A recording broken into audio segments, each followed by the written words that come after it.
we talking about? Haha, I'm joking. You're live. Matthew Weatherley-White, how else should I introduce you? Managing director and co-founder of the Caprock Group. Managing director and co-founder of the Caprock. Okay, now we're ready. You're live. All right, so we got our second Facebook Live video going. Our guest is Matthew Weatherley-White, managing director and co-founder of the Caprock Group. We're very delighted to have him here. He just got done with a really stimulating and thought-provoking plenary session here at SoCap. First question I wanted to ask you, maybe you could summarize what you're talking about with the opt-in, opt-out concept with impact investing. Yeah, sure. I mean, the basic principle is that there is a cognitive bias around how a choice is made. And generally speaking, if you make the presumption that people want to do the right thing and you frame the question in a way that they have to opt out of that right thing, then they won't. And so the notion is, if you structure a question like, do you want to be involved in SRI investing, and you check the box to do it, so a lot of people won't do it. But if you say instead, do you not want to do this, people will not check that box either. And so you end up with a much larger percentage of the people who state a preference towards sustainable, responsible, and impact investing. And that was the sort of the intellectual architecture for my plenary, and I had a lot of fun with it. It was a really fun plenary to watch. I mean, it's definitely a highlight of the conference so far. I thought you did a great job with it. That's only because the conference is like 2 hours old, so it's a very low bar for highlights. A good point, but I think it will still, I think we'll be able to say the same by the time we get through the conference on Friday still. Oh, thank you. But I wanted to kind of explore a little bit what this would mean, because the example you used was organ donation. Like the results that we've gotten from having an opt-out instead of opt-in, the option for organ donation has been just like through the roof, positive as far as getting people to actually do it. But I'm wondering, is that really like a clear apples to apples comparison? Because I mean, that's a government thing. The government decides to do it, it's done. I mean, what you're proposing, I think, is for the entire sector to do it, but that's a lot of different, stakeholders and companies. How does that happen like across an entire industry like this? I mean, it's an open question, right? And I think my hope was to be provocative with an idea and to let the market sort it out. Because I think, let me back up a second. So one of the things we have noticed as an investor is that if you put the label SRI or ESG or impact on an investment, then money runs away in droves. There is a cognitive bias against sustainable or responsible investing. And there's a bunch of reasons for that, some of which are logical, some of which are irrational, but there's a bunch of reasons for that. And my thought is, if we just reframe that conversation a little bit, like, what would the result be? And like I said in my speech, we're not trying to eliminate the choice. We don't think that there will be 100% adoption. We're trying to reframe the choice, because one of the things that I hear a lot, is what I perceive to be a cognitive dissonance between what people want and what people see and act upon in the markets. And what people want is they want their money to be doing better. I mean, all the surveys reveal that. And there's something about the act of putting money to work which starts to deconstruct that desire. And my thought is, if you just frame the question differently, then maybe you end up with a different messaging, right? And as a participant in the markets, I'm really interested and aware of price discovery and price patterning and futures predictions, the prediction markets, and all of that functions in a certain way because of the assumptions that sit around it and underpin it. But if you change those assumptions, then I think you start getting really different behaviors, and that's what I'm really interested in. Does that make sense? I mean, did I sort of answer the question? It does make perfect sense. I'm just wondering, like, I mean, the language that a lot of these funds and investors speak is money. I mean, a lot of us want to do good with it, but it's really impossible to get away from the money angle. So you made the point that during your discussion this morning that these ESG funds perform better financially. Well, they can. Some do, some don't. Mm-hmm. There's a question of materiality. There's a question of values expression.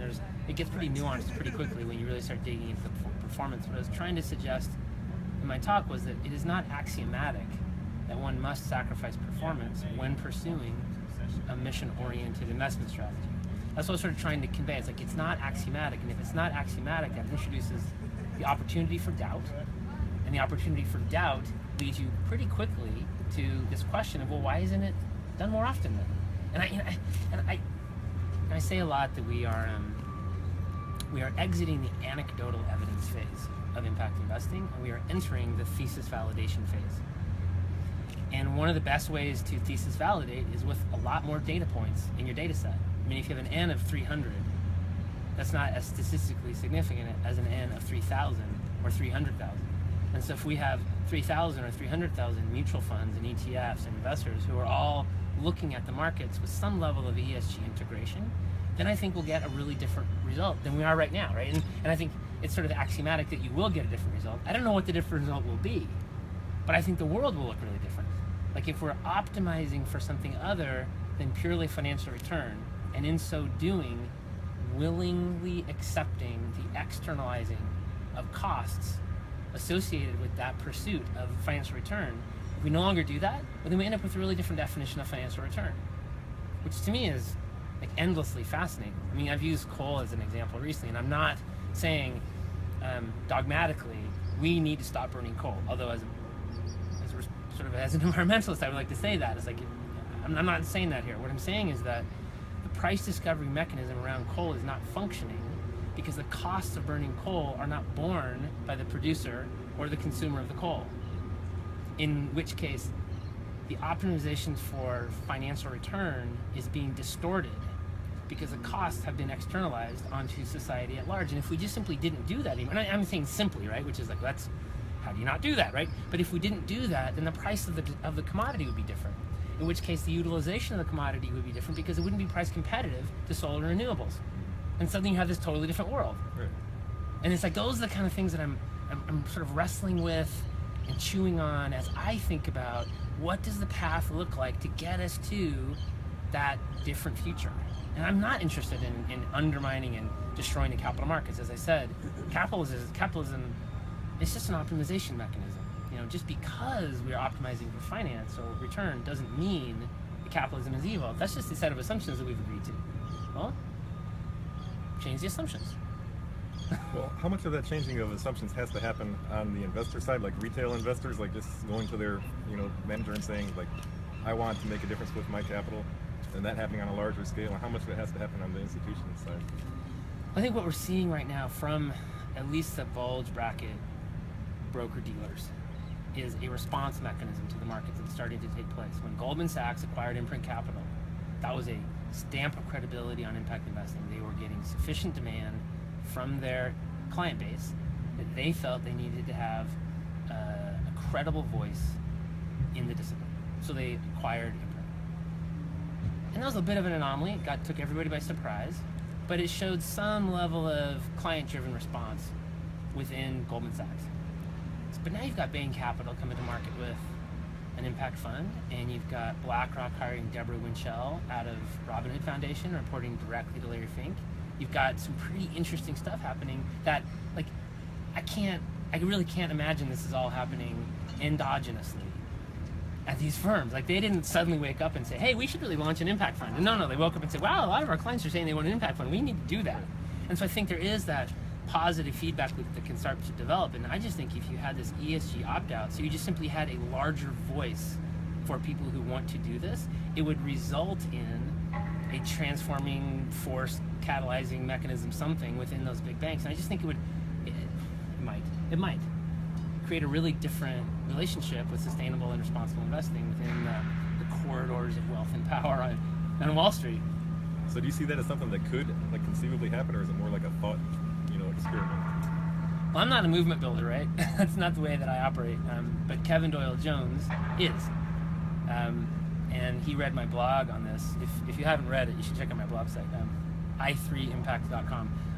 And the blog was, as I said in my comments, it was sort of a tongue-in-cheek blog. I didn't think it was going to go anywhere. And Kevin read it, and he sent me an email saying, we can build a movement around this. Like, this is a simple idea that is inevitable.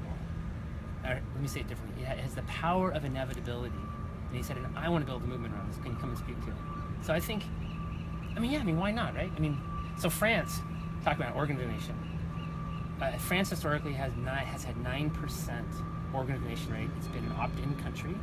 And the defense in France was always, hey, we're a very religious country, the sanctity of the human body, et cetera, et cetera. Like, French people don't want their bodies cut open after they die. All right, maybe. Well, this group did a huge meta-survey in France, and they discovered actually that 85% of the people would do it. So starting Jan 1 of 2017, France is going to be an opt-out country. They're going to just change it. And I think that that's the kind of thing we don't know, because we presume, because of our cognitive biases, we presume that people don't want it, or we presume that there's going to be a financial sacrifice, and all those presumptions become self-reinforcing, and they manifest exactly the future that is implied in the presumption, right? And so it's like, how do you break that logic chain to create a different circumstance? And that's really what I was saying. It was like, let's look at this differently. Let's try something and see what happens, you know? Well, but I don't know. No, I love the idea. I hope I'll talk to Kevin about it hopefully later this week, and let's see what he thinks as far as making it into a movement. It's a fascinating idea, and I think, you know, has a surprising amount of potential. You know, it seems so simple, but you know, it could work. Well, that's one of the divine simplicity of it, is that half of the people on either side of the argument are already on board, right? And a lot of people would say, oh, it's intrinsically conflicting. Everyone's going to disagree with part of it. Yeah, but everyone else agrees with part of it. So identify the points of commonality. It's a form. We're not eliminating choice. Anybody who doesn't want it can always opt out.